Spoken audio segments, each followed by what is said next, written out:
ملکہ سبا کے محل میں آج غیر معمولی ہلچل ہے. وزراء اور مشیر تیزی سے دربار کا رخ کر رہے ہیں. ملکہ نے سب کو ایک اہم بات پر مشورے کے لیے طلب کیا ہے. دراصل ملکہ کو ایک اہم خط موصول ہوا ہے، اور یہ خط کسی اور کی طرف سے نہیں، اس وقت کے سب سے بڑے بادشاہ حضرت سلیمان علیہ السلام کی طرف سے ہے. دربار میں بلند آواز سے خط پڑھا جاتا ہے. خط مختصر مگر واضح تھا. مسلمان ہو کر میرے سامنے حاضر ہو. پڑھنے والا خاموش ہوا تو ملکہ سبا نے درباریوں کی طرف سوالیہ نگاہوں سے دیکھا. کچھ درباریوں نے جذبات میں آ کر کہا، آپ بس حکم دیں، ہم کسی کو بھی زیر کرنے کی طاقت رکھتے ہیں. لیکن ملکہ سبا نے اس وقت وہ تاریخی الفاظ کہے جنہیں اللہ نے قرآن میں بھی نقل کیا ہے. اس نے کہا کہ بادشاہ جب کسی بستی میں گھستے ہیں تو اسے اجاڑ دیتے ہیں اور وہاں کے باعزت لوگوں کو ذلیل کر دیتے ہیں. ملکہ سبا کا یہ اصول ہر زمانے کے بادشاہوں پر لاگو ہوتا ہے. 200 سال پہلے بر صغیر میں بھی کچھ نئے بادشاہ آئے تھے جنہوں نے ہمارے ہندوستان کو اجاڑ کر رکھ دیا، یہاں کے عزت داروں کو ذلیل کر دیا اور ذلیلوں کو عزت دار بنا دیا. لیکن ہم بھی کیسے لوگ ہیں، بیمار ہوئے جس کے سبب اسی عطار کے لونڈے سے دوا لیتے ہیں. ہم نے اپنے شہروں اور عمارتوں کے نام انہی انگریزوں کے نام پر رکھے ہوئے ہیں. Frere hall, Napier road, Empress market, یہ تو خیر پھر بھی وہ عمارتیں ہیں جو انگریزوں نے خود بنائی اور آباد کی ہیں. لیکن کوئٹہ کے قریب تو ایک تفریحی مقام بھی ایسا ہے جس کا نام ایک انگریز پر رکھا گیا ہے.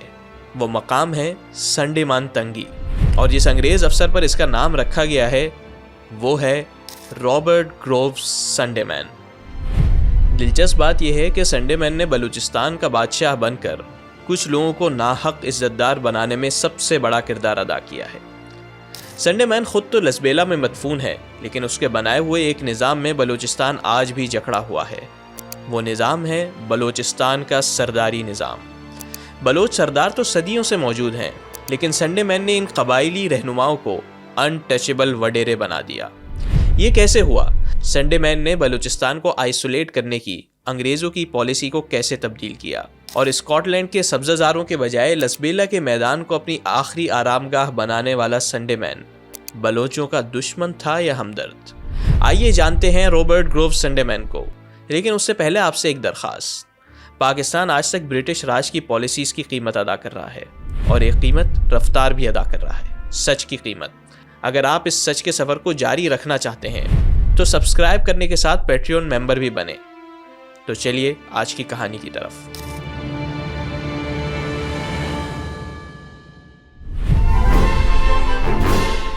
اٹھارہ 1835 دنیا میں بہت کچھ تبدیل ہو رہا تھا، خاص طور پہ اس وقت کے سپر پاور برطانیہ میں، جہاں کرکٹ سے لے کر جیو پالیٹکس تک ہر میدان میں تبدیلی آ رہی تھی. ایک طرف ریلوے ٹریک کے پھیلنے کے ساتھ ہی کرکٹ لارڈز اور اوول کے بڑے گراؤنڈ سے نکل کر گلی کوچوں میں پھیل رہی تھی، اور برطانوی عوام ایک نئے گیم سے متعارف ہو رہے تھے.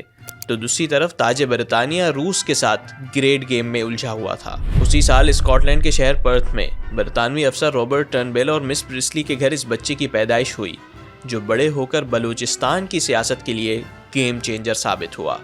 نام رکھا گیا رابرٹ سنڈے مین. سنڈے مین کی فیملی بالکل ویسی ہی تھی جیسے آپ نے برجٹن یا کسی اور پیریڈ سیزن میں دیکھی ہوگی. برطانیہ کے سرسبز کاؤنٹی میں قدیم طرز کا بنا ہوا گھر، بڑے بڑے باغ، دیواروں پر لگے خاندانی پورٹریٹس، اور درجن بھر بچے جن کا باپ اکثر کسی فوجی یا کولونیل مشن پر بیرون ملک ہوتا ہے. سنڈے مین ابھی 1 سال کا بھی نہیں ہوا تھا کہ اس کے والدین انڈیا چلے آئے.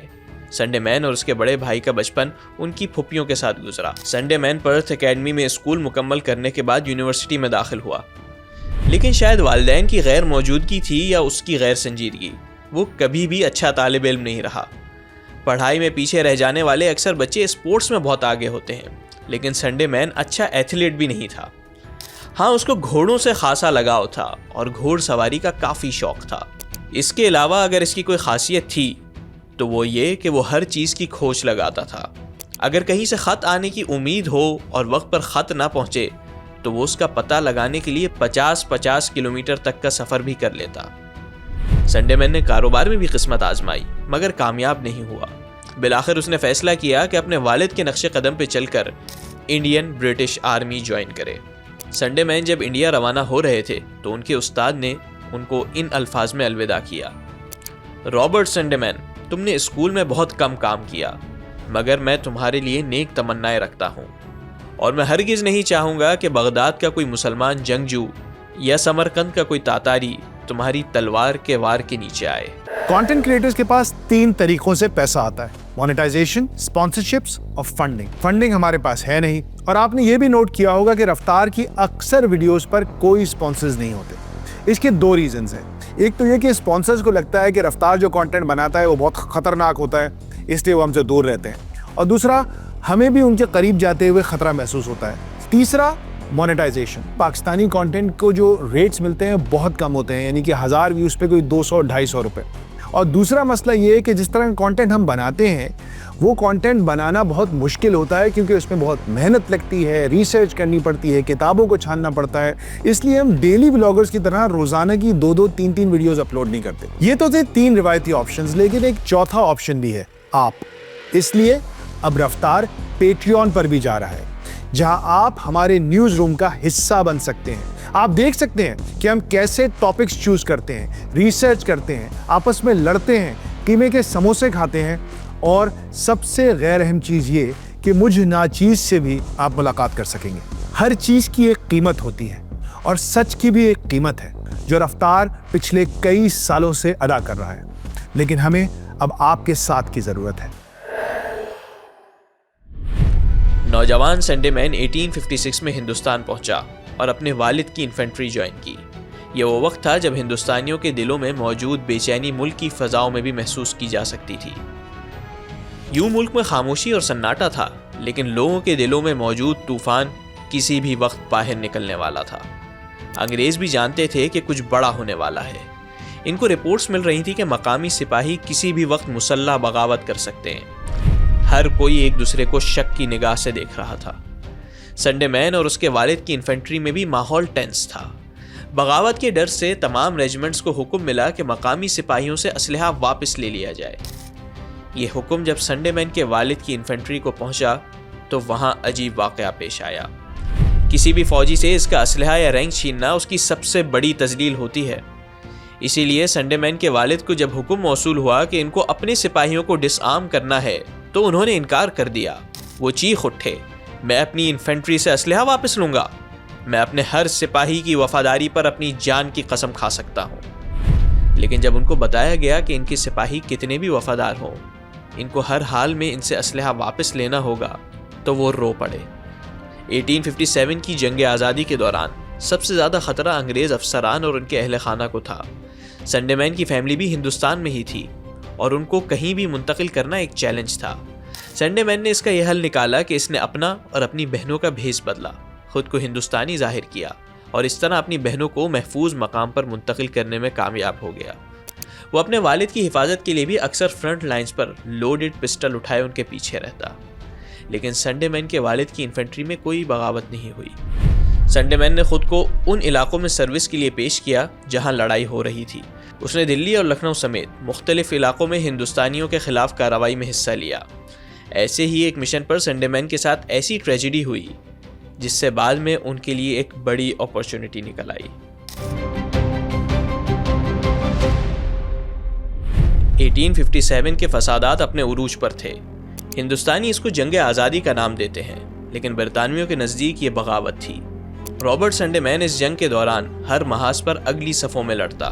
ان کے اہل خانہ نقل کرتے ہیں کہ ایک دفعہ سنڈے مین گھمسان کی لڑائی کے بیچ میں پھنس گیا۔ ہر طرف سے وار ہو رہے تھے اور گولیاں چل رہی تھیں۔ اس دوران ایک گولی سنڈے مین کے گھوڑے کو لگی۔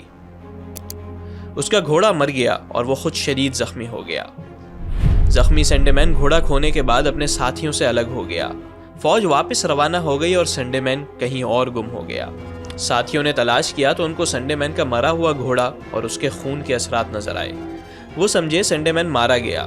آفیشیل ڈاکیومنٹس میں بھی اس کو ڈیڈ ڈکلیئر کر دیا گیا۔ سنڈے مین کئی دنوں بعد واپس آیا تو اس کا رینک اور پوزیشن کسی اور کو دی جا چکی تھی۔ دشمن کے دیے ہوئے زخموں سے سنڈے مین کو اتنی تکلیف نہیں ہوئی جتنی اپنوں کی لاپرواہی سے محسوس ہوئی۔ وہ مایوس ہو گیا، but it was a blessing in the disguise. Sunday مین کی اپنی پرانی پوزیشن کے بجائے انہیں ایک نئی ذمہ داری دی گئی۔ اب اس کی جاب چیف کمشنر پنجاب سر جان لارنس کو اہم مواد پہنچانا تھا، اور یہاں سے سنڈے مین کی لاٹری نکل آئی۔ جان لارنس نہ صرف سنڈے مین کے والد کے دوست تھے بلکہ وہ اس کے کام سے بھی کافی متاثر ہوئے، اس لیے انہوں نے سنڈے مین کو فوجی ملازمت چھوڑ کر سول سروس میں آنے کی پیشکش کی، جو سنڈے مین نے کچھ تردد کے بعد قبول کر لی۔ سنڈے مین نے سول سروس کے شروع کے کچھ مہینے کوہاٹ میں گزارے، پھر 2 سال سندھ میں سروس کرنے کے بعد ان کی پہلی اہم پوسٹنگ ڈیرہ غازی خان میں ہوئی۔ ڈیرہ غازی خان ہے تو پنجاب کا حصہ، لیکن اس کی حدود بلوچستان اور خیبر پختونخوا دونوں سے ملتی ہے۔ اس زمانے میں انگریزوں نے بلوچستان کے حوالے سے کلوز بارڈر پالیسی اپنائی ہوئی تھی۔ چلیں سمجھاتا ہوں اس پالیسی کا کیا مطلب ہے۔ سندھ اور پنجاب تو مکمل طور پر انگریزوں کے کنٹرول میں تھے، لیکن بلوچستان میں صورتحال مختلف تھی۔ بلوچ قبائل نہ صرف انگریزوں کے تابع نہیں تھے بلکہ ان پہ خان آف قلات کا کنٹرول بھی کمزور تھا، اس لیے انگریز ان علاقوں میں جانا ہی نہیں چاہتے تھے۔ کلوز بارڈر پالیسی یہی تھی، نہ انگریز ان علاقوں میں مداخلت کریں اور نہ ہی بلوچ قبائل ان کے زیر کنٹرول علاقوں میں آئیں۔ لیکن یہاں ایک مسئلہ تھا، سندھ کی سرحد تو محفوظ تھی، لیکن پنجاب اور بلوچستان کی سرحد پہ بلوچ قبائل کی دراندازی معمول کی بات تھی۔ اور یہاں انٹری ہوتی ہے ہمارے کہانی کے مرکزی کردار کی، رابرٹ سنڈے مین کی، کیونکہ سنڈے مین جب ڈیرہ غازی خان میں ڈسٹرکٹ آفیسر بنے تو یہ مسئلہ اس وقت زوروں پر تھا، اور ڈیرہ غازی خان بالکل پنجاب اور بلوچستان کی سرحد پہ واقع ہے۔ ڈیرہ غازی خان میں ہی سنڈے مین کا بلوچ سرداروں اور قبائل سے پہلا انٹریکشن ہوا۔ اپنی تعیناتی کے بعد رابرٹ سنڈے مین نے ڈیرہ غازی خان کے سرداروں سے رابطہ کرنا شروع کیے۔ یہاں کا سب سے بڑا اور انفلوئنشل قبیلہ مزاریوں کا تھا۔ آپ ابھی کئی ایسے بڑے نام سنیں گے جن کے نام کے ساتھ ہی ہمارے ذہن میں وڈیروں اور ان کی بڑی بڑی جاگیروں کا تصور آتا ہے۔ آج واقعی ان کے پاس یہ سب کچھ ہے، لیکن انگریزوں کے سامنے ان کی کیا حالت تھی، یہ دیکھ کر شاید آپ کو حیرانگی کے ساتھ سیکنڈ ہینڈ امبیرسمنٹ بھی ہو۔ سردار امام بخش مزاری اس وقت نام کا سردار تھا، نہ اس کے پاس وسائل تھے نہ اتھارٹی۔ سنڈے مین کا ساتھی بروس اپنی کتاب میں لکھتا ہے کہ امام بخش مزاری کم عمر بھی تھا اور غریب بھی۔ سنڈے مین نے اس کو وسائل بھی مہیا کیے اور اس کو با اختیار سردار بھی بنایا۔ یوں اپنے علاقے کے لوگوں پر طاقتور ہو گیا، اور ساتھ ہی سنڈے مین کے اس احسان کی وجہ سے ہمیشہ اس کا وفادار رہا۔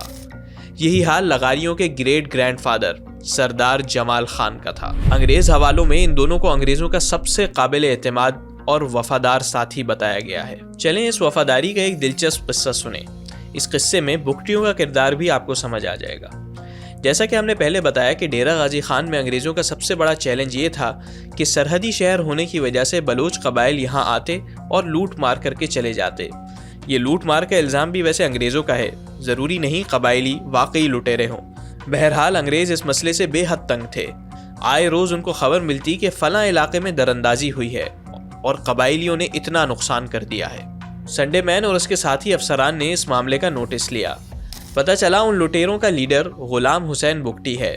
اس کے 200-250 آدمی ہیں جن کے ساتھ مل کر وہ دراندازی کرتا ہے اور لوگوں کے مال اور جانور اٹھا کر لے جاتا ہے۔ یہاں رابرٹ سنڈے مین نے خود اس کا سامنا کرنے کے بجائے اس مسئلے سے نمٹنے کے لیے ایک یونیک طریقہ اپنایا۔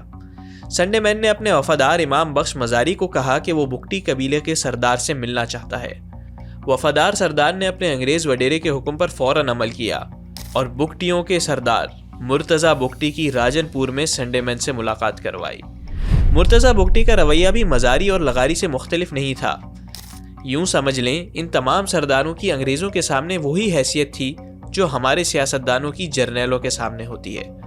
جب بھی وہ آواز لگائیں دوڑ کر پہنچ جاتے۔ ان کا حکم ابھی مکمل نہیں ہوتا کہ یہ تعمیل کرنا شروع کر دیتے، اور اگر انگریز ان کو اپنی نشست میں شامل کر لیں تو سردار اس کو اپنا اعزاز سمجھتے۔ ایسے ہی ایک موقع پر ایک انگریز افسر نے سنڈے مین کی موجودگی میں مرتضیٰ بگٹی کو تانا دیا کہ تمہارا اپنے قبیلے پر کوئی کنٹرول نہیں، اگر تمہارا کنٹرول ہوتا تو تم اس لٹیرے غلام حسین کو روک لیتے۔ اس پر بگٹیوں کے گریٹ سردار نے جواب دیا، نہیں صاحب ایسا نہیں ہے، میرے پاس طاقت اس لیے نہیں ہے کیونکہ سرکار میری مدد نہیں کرتی۔ اگر آپ میرے اوپر اپنا ہاتھ رکھیں تو میں ایسے سارے بدماشوں کو روک سکتا ہوں۔ میں نے کہا تھا نا آپ کو سن کر سیکنڈ ہینڈ امبیرسمنٹ ہوگی، لیکن ابھی رکیں، ابھی وفاداری کی مثال ختم نہیں ہوئی ہے۔ سنڈے مین نے مرتضیٰ بگٹی پر دست عنایت رکھ دیا۔ یوں ان کا بارڈر سیکیورٹی پر انگریزوں کے ساتھ اتحاد ہو گیا، اور اب اس اتحاد کا امتحان تھا۔ لٹیروں کے سرغنہ غلام حسین بگٹی کے خلاف کارروائی کرنا تھی۔ اس مہم کے لیے امام بخش مزاری نے اپنے 500 افراد پیش کیے۔ بگٹی سردار نے انگریزوں کو غلام حسین کی موومنٹ کی بر وقت خبر دی، اور جیسے ہی غلام حسین اپنی عادت کے مطابق لوٹ مار کرنے آیا تو انگریزوں اور ان کے وفاداروں کے 1200 افراد نے اس لشکر پر حملہ کر دیا۔ غلام حسین کے کئی ساتھی مارے گئے۔ سنڈے مین کو خبر ہوئی تو وہ فوراً موقع پر پہنچا۔ ابھی وہ اپنی منزل تک نہیں پہنچا تھا کہ ایک قبائلی نے اس کو خوشی سے غلام حسین کا سر پیش کیا۔ یوں مزاری اور بگٹی کی مدد سے انگریزوں نے اپنے دشمن کو شکست دے دی، لیکن یہ صرف آغاز تھا۔ سنڈے مین سمجھ گیا کہ اس علاقے کو کنٹرول کرنے کا سب سے آسان طریقہ سرداروں کو اپنا وفادار بنانا ہے، اور سرداروں کی وفاداری بہت ہی سستی ہے۔ سنڈے مین نے یہی فارمولا باقی قبائل کے ساتھ بھی اپلائی کیا۔ غلام حسین کے علاوہ جو دوسرے درانداز تھے ان کو گرفتار کر لیا، اور جب تک ان کے سردار سفارش کرنے نہیں آئے ان کو نہیں چھوڑا۔ جب سردار سفارش کرنے آتے تو سنڈے مین ان کو وہ سب کچھ دیتا جس کی ان کو ضرورت ہوتی، اور بدلے میں ان کی وفاداری اور قبائلیوں سے تحفظ حاصل کرتا۔ لمز یونیورسٹی کے جہانزیب رند کہتے ہیں کہ سنڈے مین کے آنے سے پہلے قبائلی اپنے سردار خود منتخب کرتے تھے۔ سردار کوئی امیر کبیر شخص نہیں ہوتا تھا، بلکہ اسی قبیلے کا ایک فرد ہوتا تھا۔ قبیلے کے افراد اس پہ اعتماد کرتے، اس کو منتخب کرتے، اور اگر ضرورت پڑتی تو اس کو سرداری سے فارغ بھی کر دیتے۔ مری قبیلے کا سردار گوزین خان جب سنڈے مین سے ملنے آیا تو اس کے اور قبیلے کے عام افراد کے لباس میں کوئی فرق نہیں تھا۔ اس کا کھانا پینا بھی وہی تھا جو باقی قبیلے کے افراد کا تھا۔ لیکن سنڈے مین نے یہ ایکویژن تبدیل کر دی۔ اس نے سرداروں کو امپاور کیا۔ سنڈے مین نے ٹریڈیشنل طاقت کے ٹولز سرداروں کے ہاتھ میں دے دیے: پیسہ، زمین اور اسلحہ۔ سنڈے مین نے ہر بڑے سردار کو باقاعدہ الاؤنس اور وظیفے دیے جو ان کے روزمرہ کے اخراجات، ذاتی نوکروں، مسلح محافظوں، خاندانی تقریبات اور سفر کے لیے کافی ہوتے۔ اسی طرح انگریز سرکار کے وفادار سرداروں کو بڑی بڑی زمینیں دی گئیں۔ انہیں خان بہادر جیسے اعزازات، جاگیریں اور یہاں تک کہ سر کے القابات بھی دیے، اور اس کے علاوہ ان کو لیویز کی صورت میں ہتھیار اور فورس بھی مہیا کر دی گئی۔ سنڈے مین نے ہر اہم سردار کو اپنی ذاتی ملیشیا رکھنے کی اجازت دی۔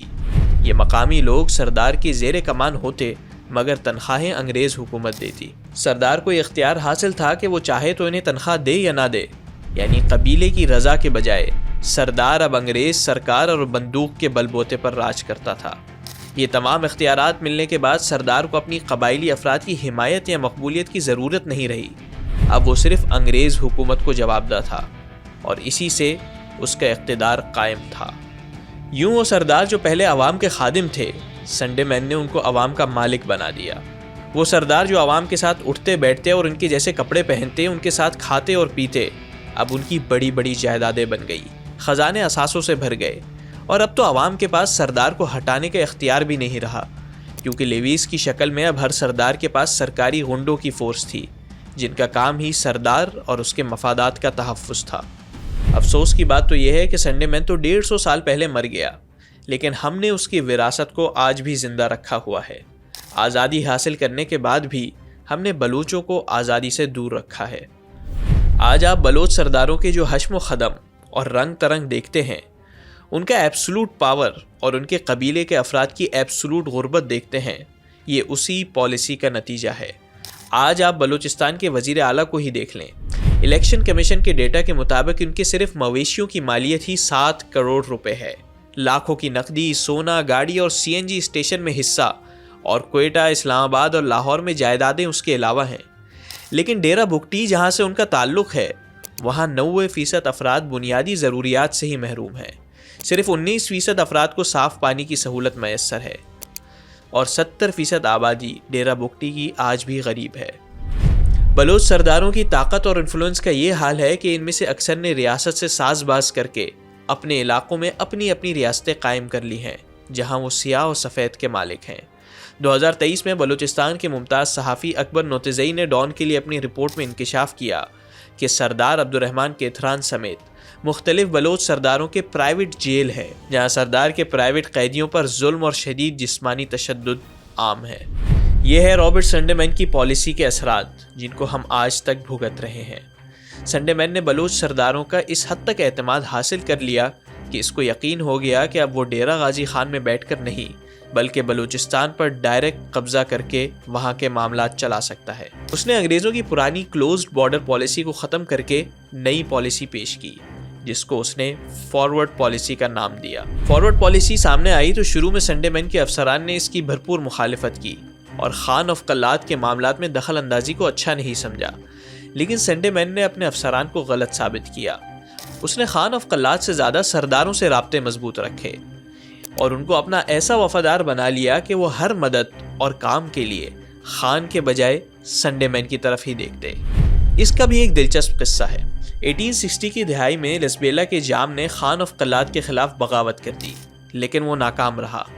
اس بغاوت کی وجہ سے سنڈے مین کو دونوں کے درمیان مداخلت کرنے کا موقع مل گیا۔ شروع میں تو یہ مداخلت صلح کرانے تک محدود تھی، لیکن جب کچھ سال بعد لسبیلا میں جانشینی کا تنازع پیدا ہوا تو سنڈے مین نے خان آف قلات کی منشا اور جام کی وصیت کو نظر انداز کرتے ہوئے علی خان کو لسبیلا کا جام مقرر کر دیا، حالانکہ علی خان کو اس کے والد نے آگ کر دیا تھا۔ سنڈے مین کے اس احسان کی وجہ سے لسبیلا کا نیا جام خان آف قلات کے بجائے ہمیشہ سنڈے مین کا احسان مند اور وفادار رہا۔ ہمیں یہ تمام واقعات سن کر اور آج کل کے حالات دیکھ کر سنڈے مین پر شدید غصہ آتا ہے، جس کی پالیسیوں کا بلوچستان کی تباہی میں بڑا کردار ہے، لیکن وہ بلوچستان کی خیر خواہی کے لیے نہیں، اپنے ملک کے مفادات کا تحفظ کرنے کے لیے آیا تھا۔ اور سچ پوچھیں تو وہ جو کرنے آیا تھا وہ اس نے بہترین طریقے سے کیا۔ جس علاقے میں انگریز آنے سے ڈرتے تھے، اس نے نہ صرف اس کے دروازے کھول دیے بلکہ اس پورے علاقے اور ان کے سرداروں کو انگریزوں کا احسان مند اور وفادار بنا دیا۔ ڈیرہ غازی خان میں تعینات ہونے سے 2 سال پہلے سنڈے مین کی اپنی کزن مس ایلن سے شادی ہوئی تھی۔ اس کے بیوی بچے بھی اسکاٹ لینڈ کے بجائے اس کے ساتھ ڈیرہ غازی خان اور بلوچستان میں تھے۔ شادی کے صرف 4 سال بعد کنٹونمنٹ میں ایک وائرس پھیل گیا جس سے سنڈے مین کی بیوی اور ایک بچہ انتقال کر گیا۔ اس کا دوسرا بچہ بھی بر صغیر میں ہی سفر کے دوران کسی حادثے کا شکار ہو کر چل بسا، لیکن سنڈے مین نے ان مشکلات کے باوجود اپنا مشن جاری رکھا، یہاں تک کہ 1892 میں اس کی وفات بھی لسبیلا کے علاقے بیلا میں ہوئی اور اس کا مقبرہ آج بھی وہیں ہے۔ سنڈے مین اگر اپنے ملک کے کولونیل اہداف کو پورا کرنے کے لیے اتنی ڈیڈیکیشن دکھا سکتا ہے، اتنی قربانیاں دے سکتا ہے، تو میں اور آپ کسی اچھے ہدف کو اپنا مقصد بنا کر زندگی کو قیمتی کیوں نہیں بنا سکتے؟ سوچنے کی بات ہے۔